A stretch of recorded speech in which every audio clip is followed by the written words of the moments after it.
Anak, pupunta dito yung mayaman mong tita.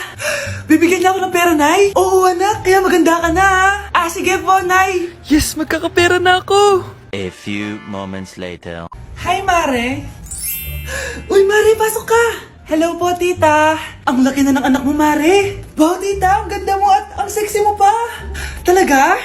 At dahil dyan, may 5,000 pesos ka. Thank you po, tita. Oo nga, Mare, ang ganda ng damit mo.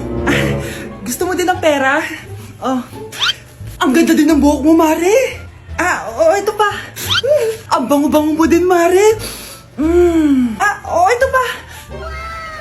Ang pogi naman ng anak mo, Mare. Siyempre, mana sa akin. At bibigyan ko ng 1 million pesos at house and lot kung sino man ang mapapangasawa ng anak ko.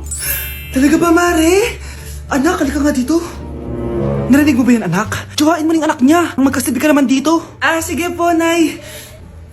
Ang gwapo mo naman. Pwede ba kitang tsuhain? Ayoko! Tingnan mo nga itsura mo. Ang pangit mo. Nay, nandito po yung boyfriend ko. Sige, anak, papasukin mo. Sige po, Nay. Babe, halika na. Hello po, tita. Eto ba yung driver niya, anak? Boyfriend ko yan. Anong driver, Nay? Boyfriend mo to? Halika nga dito, anak. Ano ba yan, anak? Mag-boyfriend ka na nga lang. Pangit pa. Nay, ano ka ba? Mayaman yan. Siguraduhin mo lang, ha?